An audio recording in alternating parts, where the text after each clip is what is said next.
आज के इस वीडियो में मैं आपको विस्थापन यानी डिस्प्लेसमेंट क्या होता है और डिस्टेंस यानी कि दूरी क्या होती है, दोनों में बहुत ही कॉमन सा डिफरेंस होता है।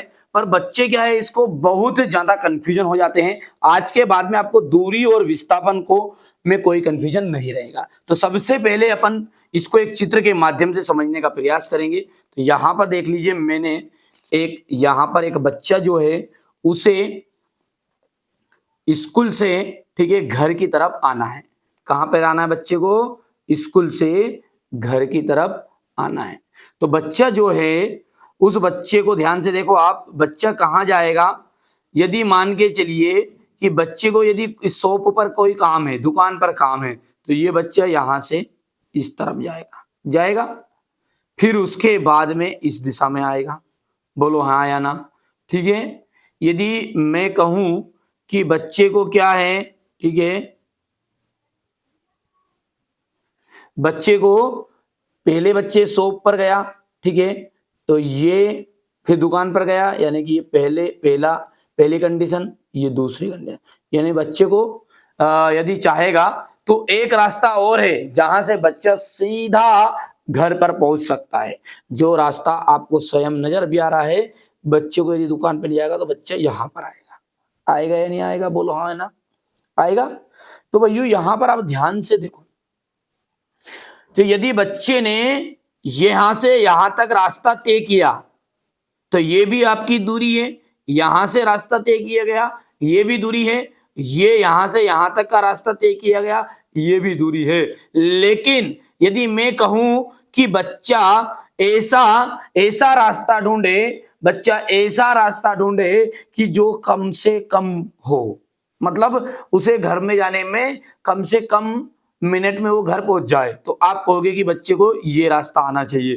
तो यही क्या है वास्तव में? यही क्या है? जो कम से कम दूरी होती है, जो छोटी से छोटी दूरी होती है, किसी भी रास्ते की छोटी से छोटी दूरी को ही हम वास्तव में विस्थापन कहते हैं। किसको कहेंगे विस्थापन?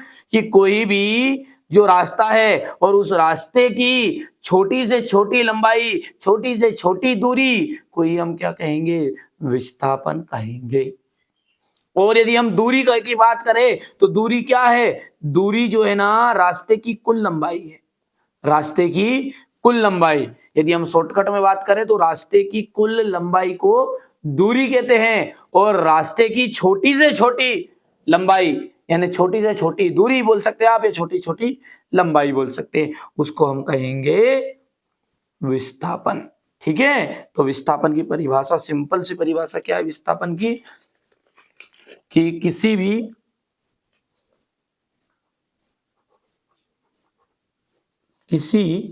दो बिंदुओं के बीच, किसी दो बिंदुओं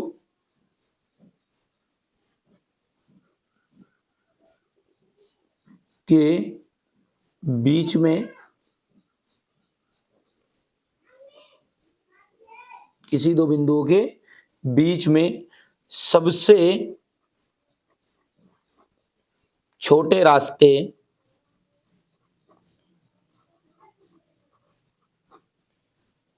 की दूरी को ही विस्थापन कहते हैं।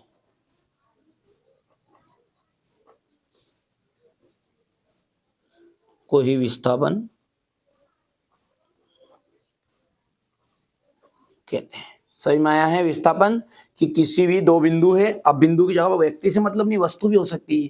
तो कोई भी दो बिंदु है और उनके बीच में सबसे छोटे रास्ते की जो लंबाई है, सबसे छोटे रास्ते की दूरी भी बोल सकते हैं, लंबाई बोल सकते हैं, ठीक है, उसको क्या कहते हैं?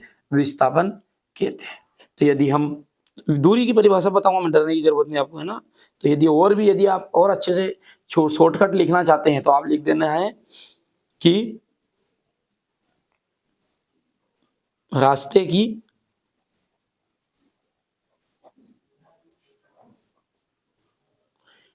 की सबसे कम लंबाई को ही, ठीक है, क्या कहते हैं, विस्थापन।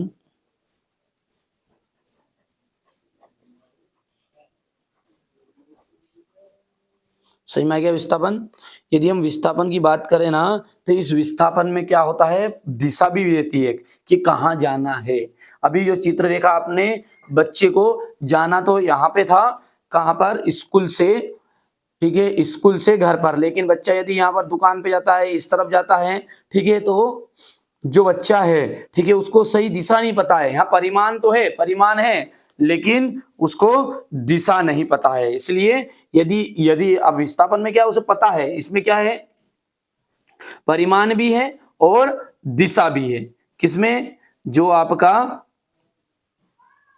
विस्थापन है ना, उसमें क्या है, परिमाण भी है और दिशा भी है। ठीक है, तो अपन लिखेंगे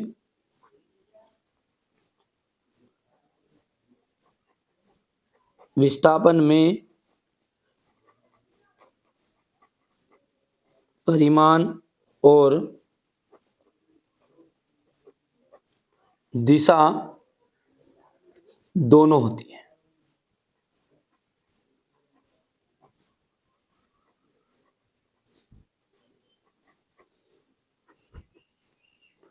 परिमाण में क्या है, दिशा और परिमाण, विस्थापन में परिमाण और दिशा दोनों होते हैं। अब जब जिसमें दोनों होते हैं ना, तो वो एक सदिश राशि होती है। ये बातें याद रखना है, छोटी छोटी बातें हैं लेकिन इंपॉर्टेंट है। विस्थापन एक क्या है, सदिश राशि।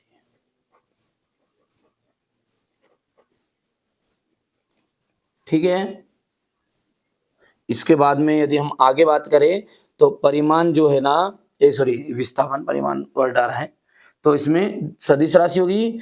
तो जो विस्थापन है वो धनात्मक भी हो सकता है, ऋणात्मक भी हो सकता है और शून्य भी हो सकता है। तो आगे लिख सकते हैं अपन, विस्थापन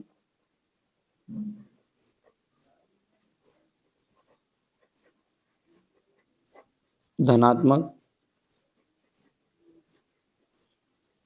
ऋणात्मक या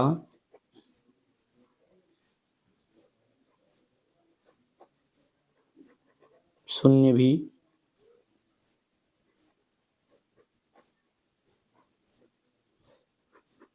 ठीक है, धनात्मक, ऋणात्मक या शून्य भी हो सकता है। और एक अंतिम बिंदु याद रखना कि जो यहाँ जो है विस्थापन है, वो तय की गए रास्ते पर निर्भर नहीं करता। यहाँ तय किए गए मार्ग पर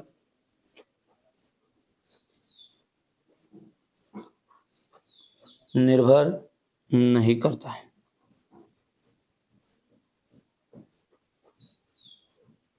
ठीक है भैया, तो ये मैंने आपको विस्थापन बता दिया है। और विस्थापन ये देख सकते हैं आप, आराम से समझ लेना है इसको। ठीक है, और अच्छे से, मैंने भाई सबसे सीधी सी बात है बोल दी आपको कि ये इसमें क्या करना है, आपको विस्थापन में केवल और केवल इस बात का ध्यान रखना है कि रास्ते की कम से कम लंबाई को अपन कहेंगे। ठीक है, विस्थापन और रास्ते की यदि कुल लंबाई है, उस कुल लंबाई को अपन कहेंगे दूरी। ठीक है, और दूरी इसका ठीक विपरीत होती है, उसमें केवल परिमाण होता है, वो अदिश राशि होती है। ठीक है, ये सब अपन एक अंतर बताऊंगा विस्थापन और दूरी और विस्थापन में, उस अंतर को आप ध्यान से देख लेना। उसमें और बेसिक कॉन्सेप्ट जो है रह गए हैं, उन सब बेसिक कॉन्सेप्ट को उसमें क्लियर मैं आपको कर दूंगा।